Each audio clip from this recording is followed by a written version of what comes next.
നമസ്കാരം. അപ്പൊ ഞാനിപ്പോ ഉള്ളത് ഒരു മുന്തിരി തോട്ടത്തിലാണ്. ഇത് തമിഴ്നാട്ടിലാണ്.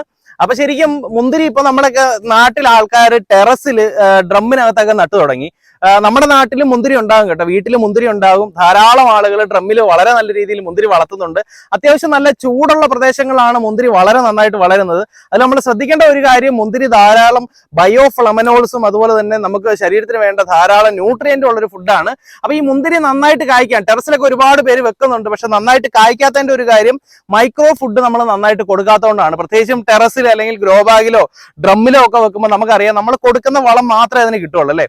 അപ്പൊ മൈക്രോ ന്യൂട്രിയന്റ് നന്നായിട്ട് കൊടുത്തു കഴിഞ്ഞാൽ ഏത് സ്ഥലത്തും നമുക്ക് വളരെ നന്നായിട്ട് മുന്തിരി നട്ടെടുക്കാനായിട്ട് പറ്റും.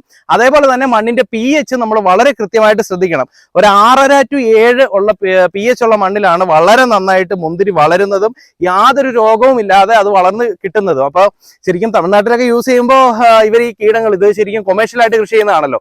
അപ്പൊ കീടങ്ങൾ വരാതിരിക്കാനായിട്ട് ഇതിനകത്ത് കെമിക്കലൊക്കെ മുക്കുന്നൊക്കെ ഉണ്ട്. ഇപ്പൊ നമ്മൾ നോക്കിയാൽ അറിയാം ഇവിടെ കിളികളൊന്നും ഇല്ല. കാരണം ഇത്രയും വിളഞ്ഞു കിടക്കുമ്പോൾ സ്വാഭാവികമായിട്ടും കിളികളൊക്കെ വരേണ്ടതാണ്. അത് ഈ കെമിക്കലൊക്കെ ഉപയോഗിക്കുന്നതുകൊണ്ടാണ്. പക്ഷെ നമ്മൾ വീട്ടിൽ വളർത്തുമ്പോൾ കൃത്യമായിട്ട് നമ്മൾ ഈ പറയുന്ന പുകയില കഷായോ അതുപോലത്തുള്ള കാര്യങ്ങൾ കൊടുത്ത് പരിചരിക്കുകയും, അല്ലെങ്കിൽ മുന്തിരി ഇതുപോലെ വളർന്ന് തുടങ്ങുന്ന സമയത്ത്, കായിടുന്ന സമയത്ത് നമ്മൾ പ്ലാസ്റ്റിക് കവറൊക്കെ ഇട്ട് കവർ ചെയ്ത് കൊടുത്തു കഴിഞ്ഞാൽ ഓർഗാനിക് ആയിട്ട് നമുക്ക് ഒരു വിഷവും ഇല്ലാതെ വീട്ടിൽ മുന്തിരി വെക്കാം. ശരിക്കും ടെറസിന്റെ മുകളിൽ നമ്മളൊരു 1 or 2 ഡ്രമ്മിനകത്ത് മുന്തിരി നട്ടുവെക്കുകയാണെങ്കിൽ നമുക്കറിയാം ഏകദേശം ഒരു വർഷം ആകുമ്പോഴത്തേക്കും അത് പന്തൽ പോലെ നിറച്ച് മുകളിൽ കയറി പടരുന്നുണ്ടാവും. ഒരു നല്ല തണലുമാണ്, അതോടൊപ്പം കാണാനും ഭയങ്കര ഭംഗിയുള്ള, അതിന് താഴെ 1 or 2 ചെയറൊക്കെ സെറ്റ് ചെയ്ത് കഴിഞ്ഞാൽ നമുക്ക് ഭംഗിയായിട്ട് ടെറസിൽ ഇരിക്കാം.